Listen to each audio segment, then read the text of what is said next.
compliqué de parler sur les droits civils et politiques dans le contexte actuel. C'est évidemment avec beaucoup de modestie que j'aborderai ce très très vaste sujet, et vous me le pardonnerez, mais évidemment sans aucune possibilité d'exhaustivité compte tenu de l'ampleur de la matière. Alors, tout d'abord, peut-être un très bref rappel historique. Bon, cela a déjà été fait et très bien fait tout à l'heure dans l'exposé précédent, ce qui d'ailleurs va me permettre de gagner du temps sur cette partie. Je crois que ce qui a été très très bien rappelé, et déjà c'est un premier malentendu qui s'est trouvé dissipé, c'est que la notion de droit de l'homme n'est pas une notion occidentale. La notion de droit de l'homme a une antériorité bien supérieure à celle qu'on lui accorde parfois, puisque souvent on fait partir cette notion de droit de l'homme du XVIIIe siècle. Vous avez bien compris tout à l'heure, je n'y reviens pas, que cela remonte à des temps beaucoup plus anciens et dans des régions du monde bien éloignées de celles de ce qu'on appelle le monde occidental. Ça ne m'empêchera pas quand même de souligner qu'il est vrai que la conceptualisation des droits de l'homme, c'est-à-dire leur mise en forme d'une manière plus peut-être complète, a été largement développée et élaborée au XVIIIe siècle. Ça a été dit tout à l'heure par l'un des intervenants, c'était le siècle de la raison, et cet aspect rationnel a évidemment facilité cette mise en forme. Bon, il y avait eu beaucoup de précédents dans les siècles avant le XVIIIe. On pensera en particulier à l'habeas corpus anglais, qui est une notion quand même essentielle. C'est le fait de ne pas pouvoir être arrêté sans être présenté à un juge. Et cela, ça date de 1679. Alors il y a eu ensuite la Déclaration française des droits de l'homme, dont je ne vais pas y revenir, on en a parlé tout à l'heure. Je soulignerai quand même cette formule assez exceptionnelle, et je crois qu'à l'époque, on avait le sens de la formule brève, mais tellement précise et tellement riche. Et je crois qu'il n'y aurait pas grand-chose à dire en vérité après cette simple phrase, si elle était mise en œuvre, on va y venir, ce n'est pas le cas malheureusement. Les hommes naissent et demeurent, libres et égaux en droit. Voilà, c'est un rêve, bien sûr, mais enfin, c'est quand même formidablement bien dit. Donc, Déclaration française qui a été celle des droits civils et politiques, ce qui va être notre sujet. Vous savez qu'ensuite, on a élargi cette notion des droits civils et politiques à ce que l'on a appelé les droits économiques et sociaux. Et ça a été toute une évolution au cours du XIXe siècle, puis du XXe siècle, où on a évidemment, à juste titre, beaucoup insisté aussi sur ces droits économiques et sociaux qui donc se sont trouvés incorporés avec les droits civils et politiques dans la Déclaration universelle des droits de l'homme de 1948. Vous savez aussi qu'il y a eu pendant quelques décennies tout ce débat, fort heureusement largement dépassé aujourd'hui, entre justement d'un côté les droits civils et politiques, et puis de l'autre les droits économiques et sociaux. Le mur de Berlin a chuté, et depuis lors, ces deux conceptions qui voulaient s'avérer quelque peu antagonistes sont devenues conciliables, et elles n'ont d'ailleurs jamais cessé de l'être en vérité, car ce sont des droits, on vous l'a dit tout à l'heure, mais il est toujours bon de le rappeler, absolument indissociables. Donc si mon thème aujourd'hui c'est les droits civils et politiques, c'est pas pour autant pour passer sous silence complètement, pour négliger l'importance évidente des droits économiques et sociaux. Chacun sait que c'est bien difficile d'avoir toutes les libertés quand on est dans la pauvreté, dans l'ignorance, dans la misère. Les droits économiques et sociaux sont essentiels, mais le débat entre les libertés dites formelles et les libertés dites réelles est fort heureusement, encore une fois, peut-être pas complètement, mais largement dépassé. Enfin, sur cette présentation historique, cela a été dit aussi tout à l'heure, il faut ajouter qu'il y a ce que l'on appelle les nouveaux droits, ce qu'on appelle, à mon avis, d'une façon d'ailleurs qui ne me plaît guère, enfin je ne sais pas, la troisième génération. Donc il n'y a pas de génération, il y a des droits, des évolutions de droits en fonction des techniques nouvelles notamment. Donc le droit de l'environnement, la bioéthique et tout ce que vous pouvez connaître.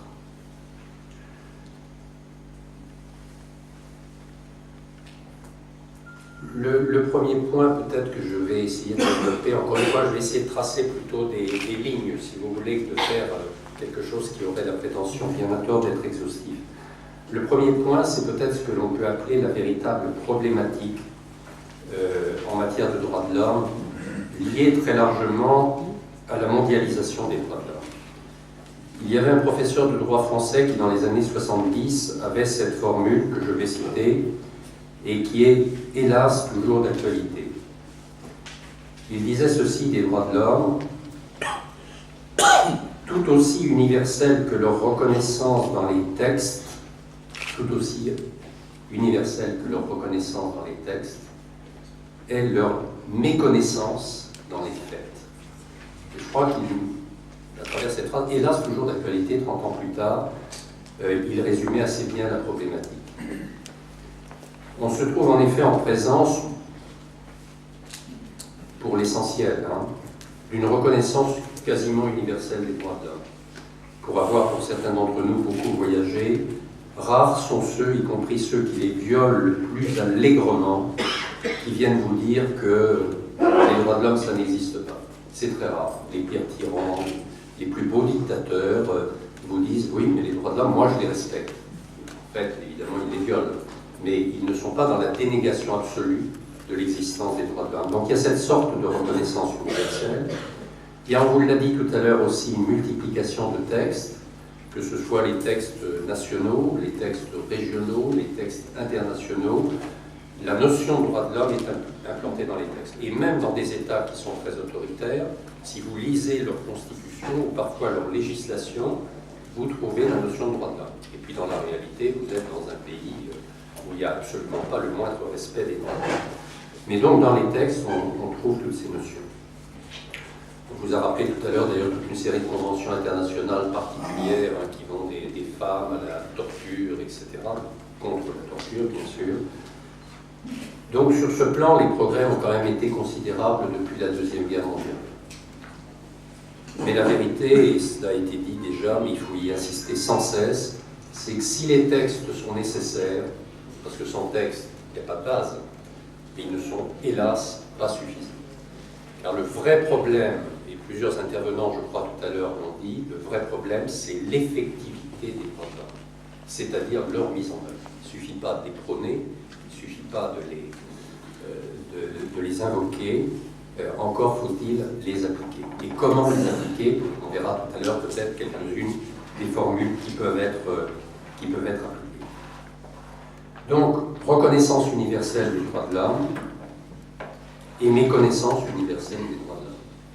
Tous les rapports d'Amnesty, la Fédération internationale des droits de l'homme, l'Organisation nationale des droits de l'homme, je vois ici la MDH, vous montrent qu'il y a cette méconnaissance des droits de l'homme. Alors cela tient bien sûr à la position des États. Les États, le refus d'ingérence, la primauté du droit interne sur le droit international, le refus de ratifier certaines conventions internationales, bref, les alibis, les moyens de ne pas mettre en œuvre les droits de l'homme sont multiples du côté d'États qui ne manquent pas d'imagination, y compris d'ailleurs parfois pour créer des organisations de droits de l'homme qui sont à leur dévotion. Je parle à la dévotion des dictateurs, et qu'on appelle les Congo, c'est-à-dire les organisations dites non gouvernementales qui sont en réalité des organisations gouvernementales par avant. On voit très bien aussi, ça a été dit tout à l'heure, évoquer une remise en cause directe ou indirecte de l'universalisme des droits de l'homme, de l'universalité des droits de l'homme. Alors sous des prétextes souvent qui tiennent soi-disant à des philosophies, à des cultures, à des traditions, à des religions, qui sont effectivement diverses, mais qui la plupart du temps n'ont pas pour objet du tout de remettre en cause ce qui constitue le corpus des droits de l'homme, mais qui se trouvent invoqués comme tels. Alors vous savez à quel point, par exemple, les religions, on le voit aujourd'hui dans les discussions qui ont lieu sur un certain nombre de constitutions, sont invoquées à l'encontre des droits, quand il s'agit de faire passer les textes, à l'encontre des droits des femmes, ou pour faire prévaloir des notions de châtiment corporel, par exemple. Ceci étant, là aussi, quand on circule, quand on va dans tous les pays du monde, on voit très bien que le citoyen, homme, femme, ne se pose pas vraiment la question de l'universalité des droits de l'homme. J'ai eu l'occasion d'aller en Chine et d'évoquer devant des étudiants chinois la problématique sur la contestation de l'universalité des droits de l'homme, pensant qu'en Chine, qui sans doute est le cas, cette notion, enfin, ce débat était d'actualité.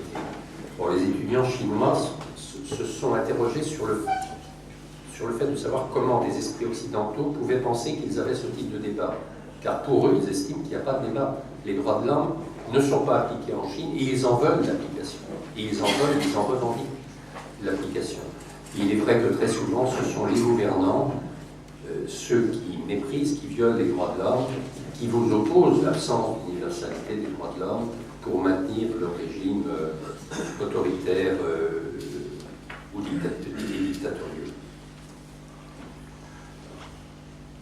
Donc le problème essentiel est celui de l'efficacité des droits de l'homme et de leur mise en œuvre avec les garanties d'application par des protections nationales et internationales. On y reviendra tout à l'heure. Voilà un petit peu la problématique, si vous voulez. Alors, juste, puisque c'est ce qui m'est demandé, rapidement, les droits civils et politiques dans le contexte actuel. Un rapide état des lieux, bien sûr, ne sera pas exhaustif. Est-ce qu'on peut considérer qu'aujourd'hui la situation est meilleure, moins bonne, satisfaisante, insatisfaisante qu'il y a quelques décennies? L'état des lieux, malheureusement, ne me paraît pas satisfaisant et pour ne pas dire qu'il me paraît quand même assez inquiétant. Et inquiétant, avec des progrès, on va le voir, hein, il ne s'agit pas de dire qu'il ne se passe rien. Il y a des progrès, mais si on fait un rapide tour je dirais, de la planète, dans ce qu'on appelle les démocraties occidentales, on voit des tendances à un recul des droits de l'homme. Et je pense qu'on le voit principalement depuis, c'est quand même une date importante, même s'il faut se garder de peut-être lui accorder une importance unique, mais la date du 11 septembre 2001 a incontestablement, pour les démocraties, pour les dites démocraties occidentales, marqué un point de recul dans les années qui ont suivi, au nom de la lutte contre le terrorisme en particulier. On a vu les États occidentaux qui semblaient les plus sourcilleux sur un certain nombre de droits civils et politiques connaître des retours en arrière considérables. Je pense évidemment aux États-Unis. On a quand même vu M. Rumsfeld signer des actes qui autorisaient le recours à la torture, et tout cela en pleine impunité, malgré une plainte que j'avais déposée en France contre lui à l'occasion de sa venue à Paris il y a quelques années. Enfin, ça n'a pas prospéré. Donc on a vu ce retour à la torture, on a vu Guantanamo, qui est quand même un symbole particulièrement désastreux, et donc il faut souligner qu'aujourd'hui encore, il reste d'actualité.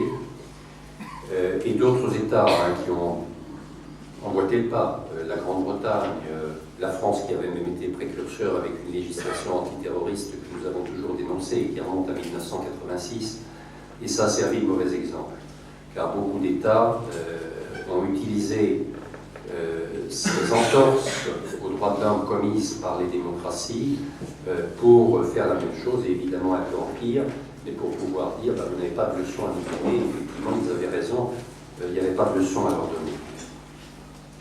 S'ajoute à cela désormais la crise économique, et la crise économique entraîne toute une série de difficultés à vivre ensemble, et les difficultés à vivre ensemble sont toujours source aussi de retour en arrière et de recul en matière de droits de l'homme. On voit très bien, par exemple, la montée du racisme dans un certain nombre de pays européens. On voit la montée de l'extrême droite, qui est très préoccupante. On voit la méfiance vis-à-vis d'étrangers qui ressurgit. Le conflit israélo-palestinien aussi, qui, depuis des décennies, est source de difficultés. C'est pour ça que lorsqu'on vient de dire que Pourquoi focaliser sur le conflit israélo-palestinien alors qu'il y a tant d'autres endroits où effectivement il se passe des crimes abominables?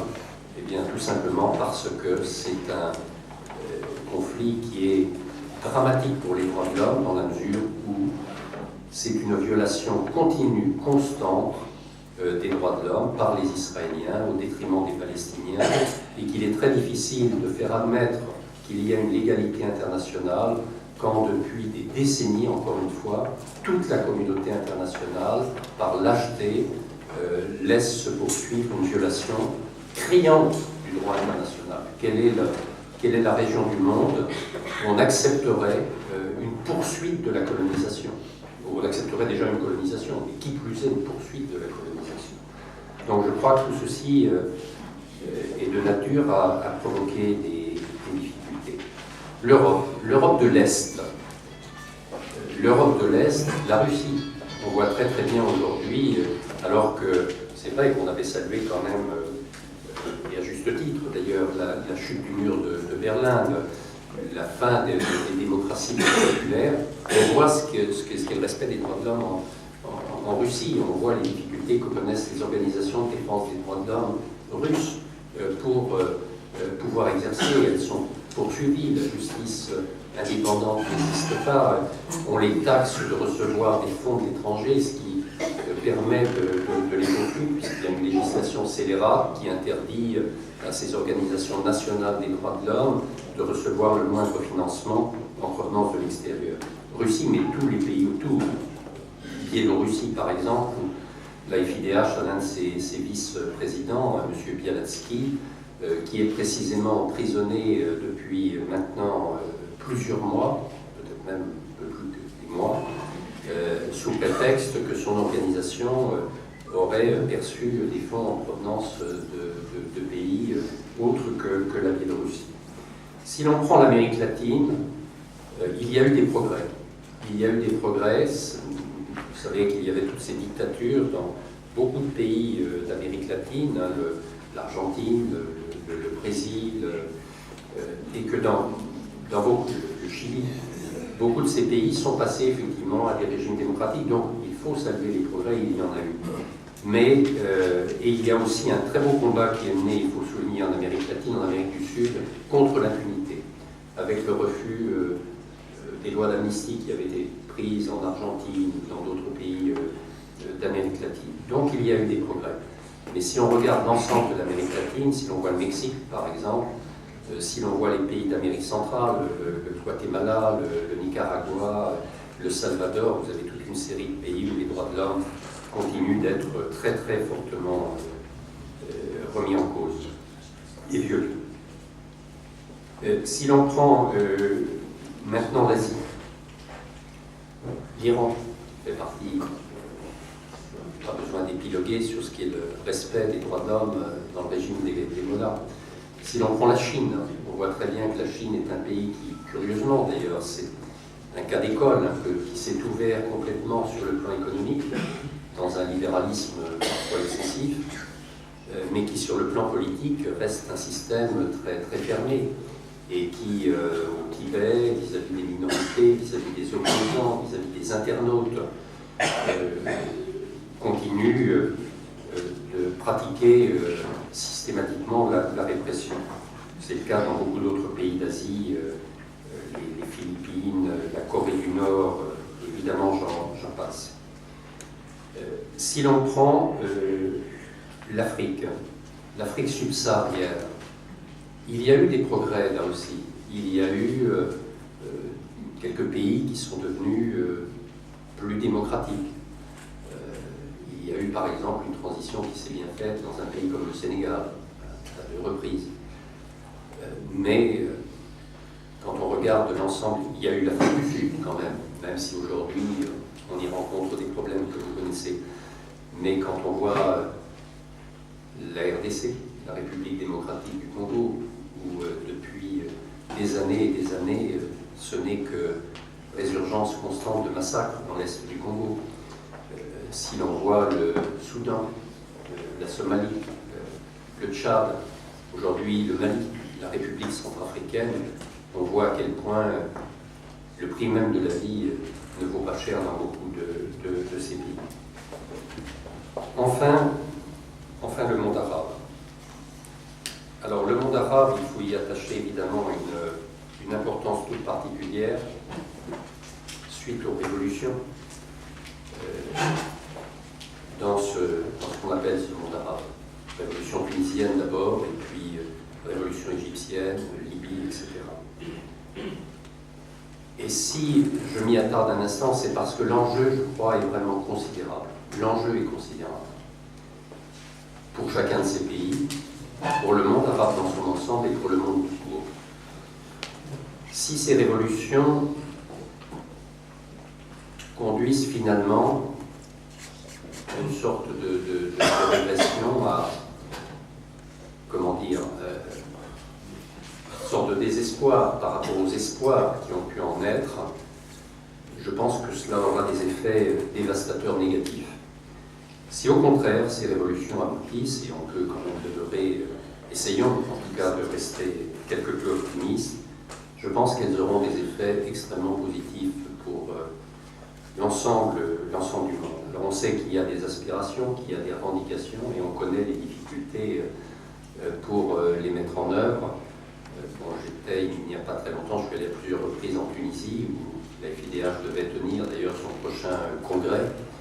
On a dû y renoncer pour des raisons diverses, mais on voit très très bien les difficultés à travers, par exemple, la discussion sur le projet de constitution, discussion qui porte aussi bien sur l'universalité des droits de l'homme, qu'on se refuse à inscrire dans la Constitution, ou tout au moins pour les notions pour lesquelles il y a beaucoup de réticence, que ce soit pour les droits des femmes, que ce soit pour la liberté religieuse.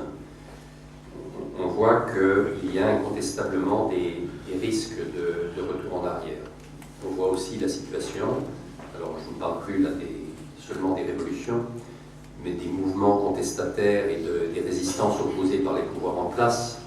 On voit évidemment, on pourrait y revenir si vous avez des questions à poser, la Syrie, avec une sorte d'impuissance de la communauté internationale à contribuer à mettre un terme à ce conflit.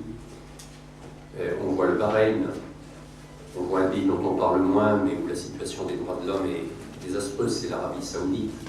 On voit les difficultés du Yémen, on voit tous ces États de la péninsule, y compris le petit Qatar, qui aujourd'hui joue un rôle planétaire, quelque part hors de proportion avec ce qu'il représente en termes de population, mais en proportion de son importance économique, puisque on voit aussi que l'économie prime de plus en plus sur le politique, mais tout ceci n'est pas sans susciter donc inquiétude et difficulté. Voilà peut-être pour un rapide état des lieux, qui, comme vous le voyez, n'est pas complètement réjouissant, même s'il faut souligner qu'il y a quand même eu des progrès. La chute, je le rappelais, la chute du mur de Berlin et ce qui a suivi, l'Afrique du Sud, l'Amérique latine, le mouvement que l'on trouve et en Afrique subsaharienne et dans le monde arabe.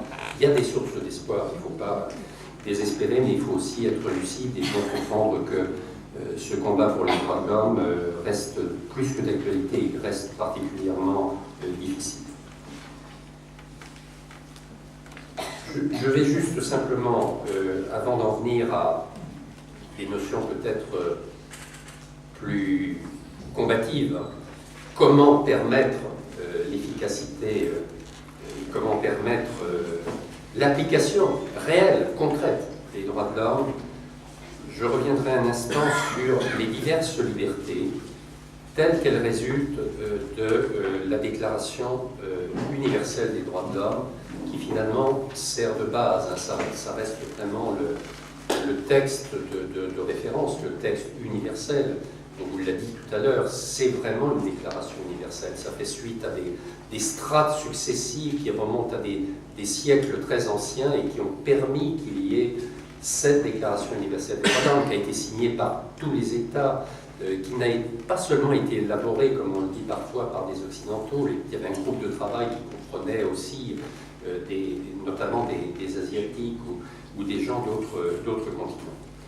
Donc je vais juste évoquer quelques-unes ou quelques-uns des articles pour voir un peu quelle est la problématique concrète et comment c'est appliqué ou pas appliqué, comment c'est important ou pas important. Alors, vous avez d'abord, on va essayer de scinder en 4 ou 5 notions principales. Quel est le premier des droits? C'est le droit à la vie. Le droit à la vie, et le droit à la vie, il est affirmé à l'article 3. Tout individu a droit à la vie, à la liberté et à la sûreté de sa personne. On reviendra sur la sûreté ensuite. Droit à la vie. Droit à la vie, on voit très bien que malheureusement, ce droit est bafoué. Je vais pas... La litanie serait longue de tous les massacres qui, en ce moment même, se produisent. J'évoquais le Congo, la Syrie. Où est le respect du droit à la vie dans ces États où le combat premier reste celui-là? Lutter contre le mépris du droit à la vie. On parlait tout à l'heure, vous avez évoqué la peine de mort. Alors c'est vrai, nous sommes tous conscients, et je rejoins assez cette idée selon laquelle, dans des pays où c'est pas évident, il ne faut pas non plus bousculer exagérément les choses. Mais pédagogie, oui, pédagogie sur la peine de mort. Certains vous disent, j'ai entendu cette question tout à l'heure, les peines de mort, ne pas en vouloir, est-ce que ce n'est pas favoriser la délinquance et la criminalité, donc ne pas garantir le droit à la sécurité, qui est un droit aussi, évident. Mais regardez un peu, ouvrons les yeux. Est-ce qu'aux États-Unis où on pratique la peine de mort, la criminalité est moindre que dans des pays où on ne la pratique pas? Est-ce que la Chine, l'Iran, tous ces pays qui pratiquent la peine de mort, sont des pays où les choses évoluent réellement? Je crois qu'il faut. Est-ce que, à froid, une société peut porter cette atteinte au droit à la vie d'une façon manifestement contraire au respect du droit à la vie? C'est quand même une question, je dis bien à froid. Pratiquer, quelle que soit la méthode utilisée, il faut quand même le faire. Je veux dire, le moment où le bourreau vient couper la tête, le moment où le bourreau vient exécuter, le moment, il faut le vivre. Est-ce qu'une société peut se permettre ça? Il y a d'autres peines, des peines sévères, des peines même à perpétuité, pourquoi pas. Mais je crois quand même que ce combat reste effectivement un combat essentiel et il est assez le reflet de l'état des droits de l'homme dans un pays.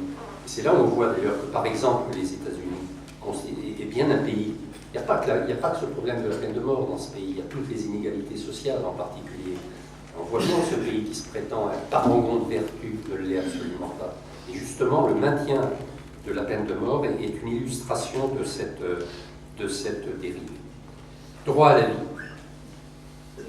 Droit à la vie, évidemment, aussi, ça veut dire droit à de ne pas toucher à la personne physique et pas de torture. Et vous savez, ici au Maroc, pourtant, à quel point la torture continue d'être pratiquée. Et dans beaucoup de pays, et je le rappelle encore, les États-Unis, qui à Guantanamo et ailleurs, à Bagram, en Afghanistan, en Irak, ont quasiment banalisé d'une façon quand même extraordinaire, alors qu'on pensait que c'était révolu dans ce type de pays, cet usage de la torture. Donc, il y a là un combat qui reste vraiment très prioritaire. Le droit à la vie, le droit à l'intégrité de la personne humaine. Déclaration des droits de l'homme. Ensuite, le droit qu'on peut appeler à la sûreté. Alors là, je vais rappeler quelques articles. Qu'est-ce que vous dit la Déclaration universelle des droits de l'homme? Droit à un recours effectif devant les tribunaux. Article 8. Pas d'arrestation ni de détention arbitraire. Pas d'arrestation ni de détention arbitraire. Je pense que cet écho va résonner dans quelques oreilles, y compris ici. Tribunal indépendant et impartial. Tribunal indépendant et impartial. Article 10. Respect de la présomption d'innocence. Article 11. Principe de la légalité des délits et des peines, c'est-à-dire qu'on ne peut poursuivre, arrêter, juger, condamner que pour des peines, que pour des délits qui sont bien énoncés. L'application stricte de ce que constitue le Code. Est-ce que ces notions sont généralement appliquées? Est-ce que ces notions sont généralement appliquées? Force est de constater que non. Et pas seulement dans des pays non démocratiques. Moi, je pourrais vous citer, en tant qu'avocat et ayant un certain nombre d'affaires à caractère politique en France, je pourrais vous citer toute une série d'exemples qui démontrent que la justice française n'est pas une justice totalement indépendante et que ce droit à un tribunal indépendant et impartial n'existe pas.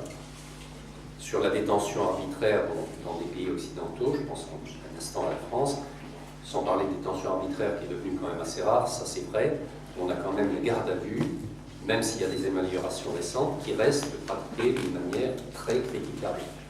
Donc, dans des pays comme les vôtres, je crois savoir, et encore au Maroc, pas le pire, c'est à reconnaître que vous avez des gens qui sont en détention provisoire sur des durées qui dépassent largement la règle de droit qui est fixée dans les textes. Qu'est-ce que cela signifie? Cela signifie qu'il est absolument essentiel pour que nous ayons vraiment une démocratie, qu'il y ait une justice, et ça c'est vraiment au cœur du problème aussi, au cœur du combat, une justice indépendante, impartiale, accessible. Avec respect évidemment de tous les droits, respect des droits de la défense. Alors ça veut dire quoi? Ça veut dire un statut de la magistrature, ça veut dire un conseil de la magistrature qui soit composé de membres indépendants et avec des pouvoirs pouvant être exercés en toute indépendance. Ça veut dire une formation des magistrats, ça veut dire une rémunération correcte des magistrats, ça veut dire une promotion des magistrats en fonction du mérite et non pas en fonction des petits amis au pouvoir. C'est une notion essentielle parce que c'est la seule façon aussi de lutter contre l'impunité, contre la corruption, contre les violations des droits. Toujours Déclaration universelle des droits de l'homme.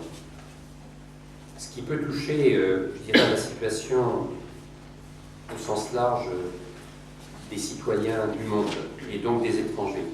Article 14, liberté d'aller et venir, droit de quitter le pays. Article 15, droit d'asile. Article 7, je reviens un peu en arrière, égalité devant la loi pour tous, absence de discrimination. Absence de discrimination.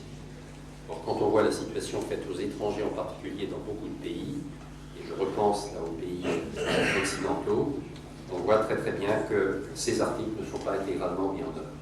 Que par exemple, en France, il y a des conditions de détention des étrangers, des expulsions, des conditions d'octroi du droit d'asile qui ne respectent pas ces notions d'égalité des droits et d'absence de discrimination. Autre droit prévu par la Déclaration universelle des droits de l'homme, article 19, la liberté d'opinion et d'expression. Donc là on voit les nombreuses atteintes, donc c'est toute la notion notamment de liberté de la presse, avec toutes les atteintes qui peuvent être posées à cette liberté, et avec les difficultés aujourd'hui en matière de liberté d'opinion et d'expression qui résultent aussi des moyens nouveaux de communication, je pense en particulier à Internet, avec les contrôles qui peuvent être exercés via Internet ou via la téléphonie mobile sur les communications entre les citoyens, donc sur leur liberté d'opinion et d'expression. On le voit très bien dans des pays comme la Chine, on l'a vu en Tunisie du temps de Ben Ali ou en Libye du temps de Kadhafi. Donc j'ai déposé par exemple une plainte contre une société française qui s'appelle Amesis, qui est une filiale du groupe Bull, qui a fourni à la Libye de Kadhafi un système de surveillance des télécommunications qui permettait au régime de Kadhafi d'intercepter donc les communications d'opposants, de les arrêter, évidemment de les incarcérer, de les torturer. Donc vous voyez ces problèmes de liberté d'opinion et d'expression avec en particulier ces moyens. Article 20, liberté de réunion et d'association. Là aussi, vous connaissez en Tunisie, au Maroc et dans les pays du monde arabe, hein, c'était le cas en Tunisie, c'est le cas en Algérie. Encore aujourd'hui, des difficultés de liberté de réunion et d'association. Je n'y pilote pas parce que je suis arrivé à la conclusion. Article 21, participation à la vie publique et à la démocratie. Ça, c'est tout le problème de la démocratie, en particulier des élections. Il est dit dans cet article que les élections doivent être honnêtes. C'est dit dans l'article 21 de la Déclaration universelle des droits de l'homme des élections honnêtes. Or, on a bien vu dans beaucoup de pays que les élections se déroulent d'une façon malhonnête parce qu'on essaye d'utiliser tous les moyens qui permettent de ne pas faire en sorte que le vote soit un vote vraiment individuel et sans aucune contrainte pour le citoyen qui vient voter. Dernier point que j'évoquerai sur ces libertés prévues par la Déclaration universelle des droits de l'homme, c'est l'article 18. L'article 18 qui pose aujourd'hui, vous le savez, le problème, c'est le seul que je vais lire avec celui que j'avais lu sur le droit à la vie. Toute personne a droit à la liberté de penser, de conscience et de religion. Ce droit implique la liberté de changer de religion ou de conviction, ainsi que la liberté de manifester sa religion ou sa conviction, seul ou en commun, tant en public qu'en privé, par l'enseignement, les pratiques, le culte et l'accomplissement des rites. Je crois que c'est bien dit, c'est très bien dit. Tout à l'heure, on vous a rappelé qu'on remonte à un code bien lointain où on garantissait la liberté des cultes. Or, qui ne voit qu'aujourd'hui, il y a là une régression incontestable, pas seulement dans le monde de l'islam, où effectivement la question, on voit très bien le débat sur la charia dans des pays comme la Tunisie, la Libye, avec les inquiétudes que ça peut soulever quand même en termes de tolérance, ou plus exactement d'intolérance, mais toutes les religions, les religions chrétiennes, les évangélistes, la religion, les fondamentalismes du côté de la religion juive également, et même les bouddhistes, les hindous, partout dans le monde, on voit ces extrémismes religieux qui ressurgissent. Alors autant les religions peuvent être bienfaitrices, chacun peut avoir son opinion, elles peuvent être bien sûr bienfaitrices, mais autant toute l'histoire l'a démontré, elles peuvent avoir des effets absolument épouvantables en termes de respect de l'autre, car ce qui importe vraiment par-dessus tout, c'est encore une fois la tolérance et le refus de l'intolérance. Et c'est ça que nous dit la Déclaration universelle des droits de l'homme, c'est qu'il faut respecter les opinions, les religions de tout un chacun, de tout autre. Qui peut prétendre que sa religion est à coup sûr celle qui a toute la vérité? Ça signifierait pour chacune des religions qu'il y a 4/5 de l'humanité qui serait en dehors de la vérité, qui serait dans la faute, qui serait éventuellement dans le péché. Comment? Réfléchissons un instant, faisons preuve de... Je sais que ce propos est parfois difficile à faire passer, parfois difficile à entendre, mais je crois qu'il faut qu'il y ait ce type de débat. Bon, j'étais il y a quelques jours, il y a quelques semaines à Tunis, où M. Marzouki, l'actuel président de la République tunisienne, faisait une conférence sur l'universalité des droits de l'homme. Et il a dit quelque chose qui à mon sens, est tout à fait juste, mais qui a été mal interprété ou mal pris par un certain nombre de personnes présentes dans la salle. Il a dit « Les religions ne peuvent pas constituer quelque chose d'universel. Seuls les droits de l'homme peuvent avoir un caractère universel, parce que précisément les droits de l'homme, ça englobe tout, y compris le respect de la possibilité et même l'affirmation de la nécessité de la pratique de toutes les religions. Alors que les religions, elles sont pour ceux qui sont dans la croyance propre à cette religion. Et personnellement, je pense qu'il avait raison. C'est un débat qu'on peut avoir, mais ça a suscité vraiment des critiques très, très, très vives. Il a eu le courage de le dire. C'est pas facile dans le climat tunisien actuel où c'est extrêmement passionnel au niveau justement de la religion d'État, de la religion donc en Tunisie. Alors, pour conclure cette fois, parce que je vois que j'atteins mon temps limite, comment mieux garantir le respect des droits?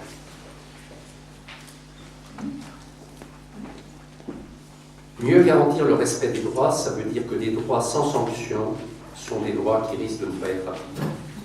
Si vous avez dans une société nationale, par exemple, des crimes qui sont prévus par un code, mais s'il n'y a pas de possibilité de poursuivre les criminels, ou pas de possibilité de poursuivre les voleurs, ou pas... Bon, c'est pas parce qu'il y a des textes qu'il n'y a pas de voleurs ou pas de criminels, mais ça risquerait quand même fortement de faciliter encore d'augmenter encore le nombre de gens qui commettent les délits et les crimes. Il faut que les droits, quand ils sont violés, soient assortis de sanctions. Il faut qu'il n'y ait pas d'impunité. Il faut qu'il n'y ait pas d'impunité. C'est absolument essentiel. Alors, pour mieux respecter les droits, il existe soit des mécanismes de protection qu'on qualifiera de judiciaires, soit des mécanismes de protection non judiciaires, qui peuvent être nationaux, régionaux, internationaux.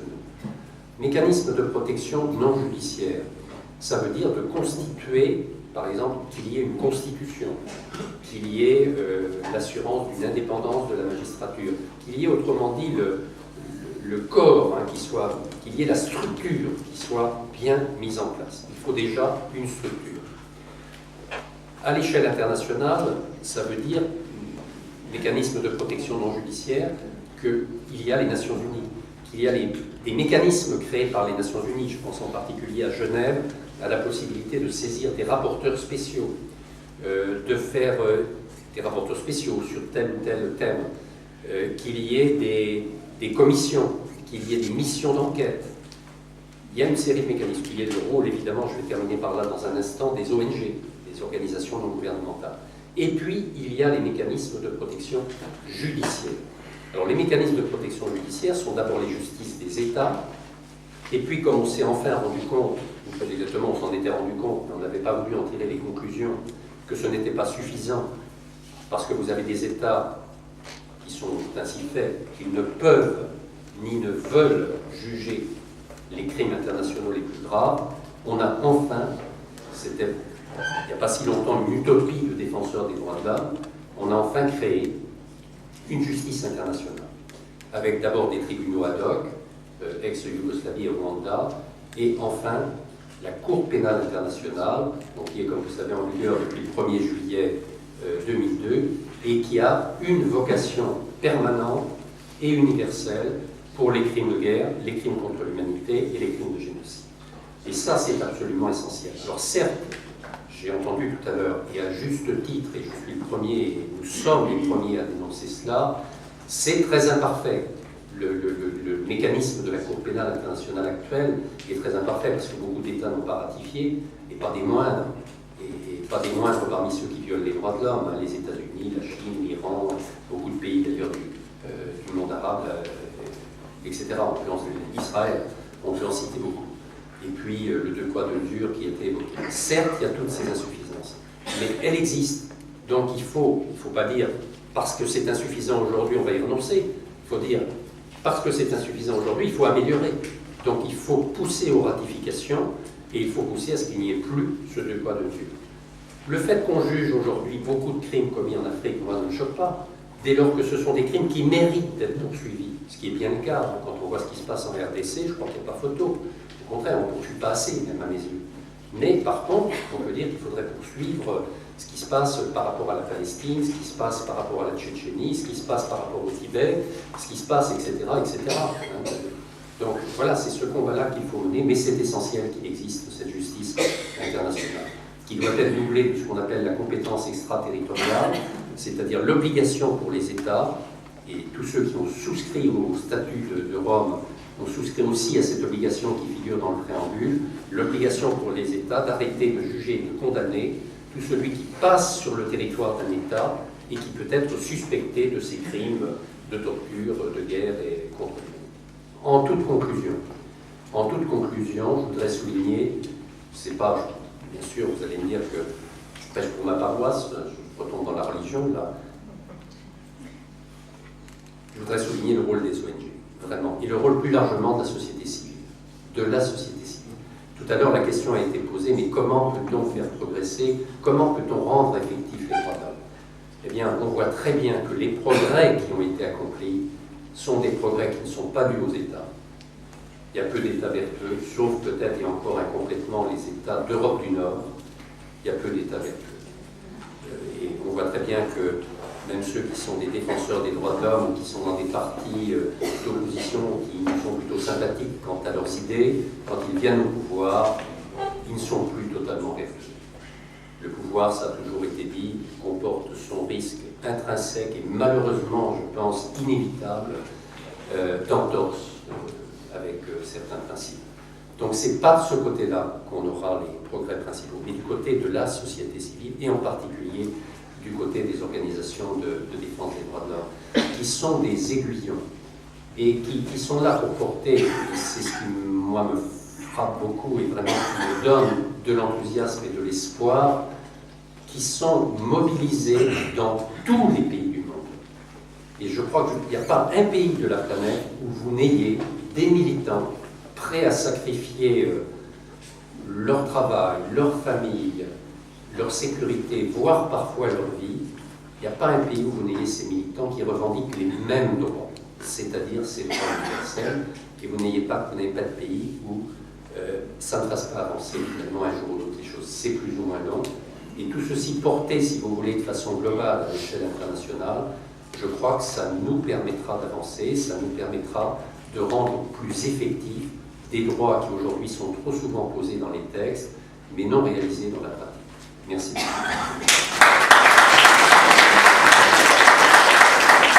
Merci, M. Patrick Bourgoin, pour cet exposé qui va nous permettre de débattre la question des droits civils et politiques dans un contexte général, dans un contexte international.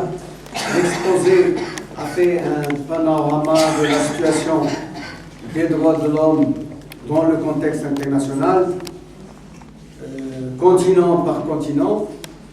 Il a également présenté les principaux droits civils et politiques et il a enfin axé sur les moyens de faire respecter les droits humains en insistant beaucoup plus sur le rôle des ONG et en particulier des organisations de défense des droits humains. Nous allons ouvrir le débat. Je crois qu'on peut se donner une demi-heure de débat et puis on repasse la parole à M. Baudouin pour 10 minutes, 15 minutes avant de donner la parole à notre ami Mohamed Sekter. Donc, je vais inscrire les intervenants et on va se partager le temps de parole.